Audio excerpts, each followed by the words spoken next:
to the BMW X range, a bold lineup of power, precision and every kind of adventure.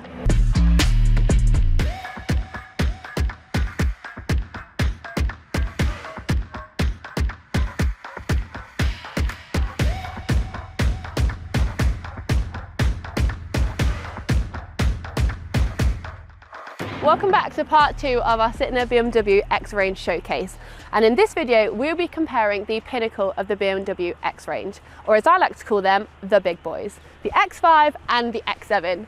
So let's take a look at some of the stats for these cars. So both these cars are actually quite comparable in terms of their engine size and engine variants. They both have great options in the 6-cylinder V8 engines, with both of them coming in diesel, petrol. However, the X5 also comes as a PHEV, and the X5 can also come as an M Performance specific model with the X5M competition. The X7 doesn't yet have that, but it does still have the M Performance variant. So let's talk about the size of these two cars. Starting off with the X5, you've got 4.9 meters in length with 650 litres of boot space. On the X7, it is that little bit bigger with 5.2 metres and 750 litres of boot space in the back. You've also got the option of 7 seats with both of these cars. With the X5, it doesn't come as standard, it is an optional extra, so that does mean you're a little bit tighter on the space in the back when you've got the 2 seats in. However, the X7 is a true 7-seater car, with the 2 seats in the back coming as standard. Good full-size seats mean you can easily still have cargo space behind the seats and have all your 7 seats up. The seats are also electric powered as well, so you haven't got to worry about lifting them up. You can just press it and do it with a button. So despite the fact that both these cars come in quite similar engine variants and are quite similar under the hood, they actually do look quite different when you get down into it. So we'll start off with the X5.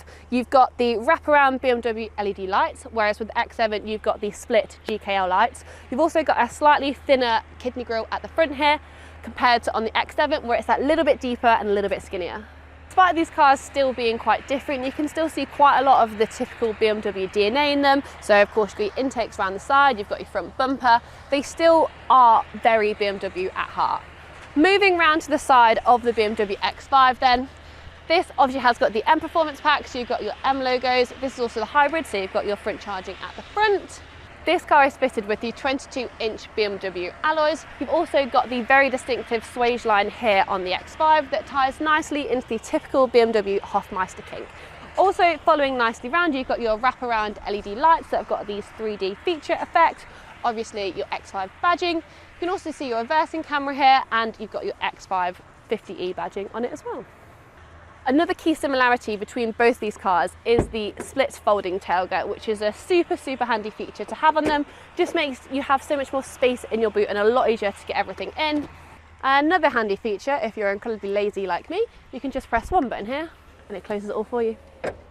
So moving round to the X7, as I mentioned, it's got those distinctive GKL headlights at the front, slightly narrow kidney grille. Again, you've still got your pure BMW identity with the front bumper. This car's also got the 23-inch alloys. You've got your hockey stick on the bottom here that you don't have on the X5. You've still got your swage line, but it's not quite as distinctive as on the X5, and it just kind of stays at the same level. It doesn't pop up like the X5 did. And you've just got the slightly bigger Hofmeister kink as opposed to the narrowing X5 one. So moving on to the back of the X7, and you'll notice it's very similar to the X5. There's just a hell of a lot more of it. It's so much bigger than the X5. One feature that I didn't point out on the X5 that you can see on both these cars is it still has the rear exhaust pipes, which you don't see on a lot of the new BMWs anymore. So it's good to see the heritage still there on the X5 and the X7. Again, as I mentioned, split folding tailgate. You've also got your 3D wraparound LED lights again. And again, my favourite feature, split folding tailgate, closes in one button. So as I mentioned at the start of this video, with the BMW X7 you have got the power folding third row, which does make accessing your rear boot seats a lot easier. Simply press that button and let it do all the work for you.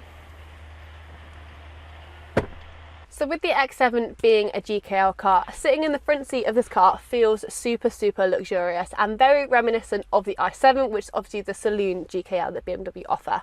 It feels so lovely, just super fancy. Everything is finished with luxury in mind, from your white premium leather seats, your crafted clarity option in the middle here, X7 model designation, and the leather finish all around the interior. This car has got an M Sport pack on it, so you've got your M Sport seat belts, M Sport steering wheel, wheel and your M Sport pedals on the back as well. It does also have the Bowers & Wilkins sound system, which is just one of those little bits that make it feel even more luxurious. The luxurious sound system, seats, all adds up to making this a proper GKL car. Of course, you've also got your wireless Apple CarPlay and Android Auto, and with the X7 you've got this gorgeous Sky Lounge that just lets in so much light into the rear seats. Also in the rear seats, these are heated and ventilated, which is the same as the front seats, which again all adds up to making this a super luxurious car. Another feature to mention about the X5 and the X7 is they both have the height adjustment setting in the middle. So you simply press this button up or down, whether you want the car to lower or raise, and it does it automatically for you. So it does make it great if you're taking it off-roading. So jumping into the interior of the X5, and it does feel very, very similar to the interior of the X7.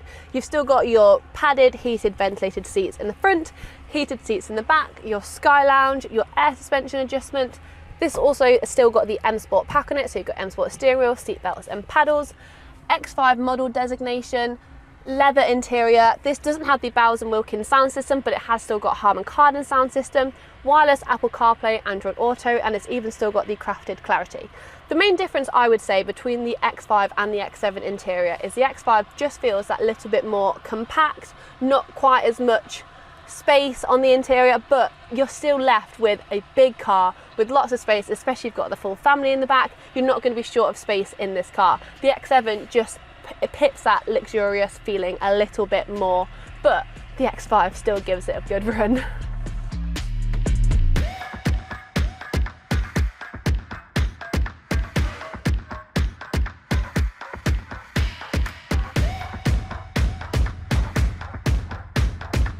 Thank you guys so much for watching this video. Let us know in the comments which one you would take home, the X5 or the X7.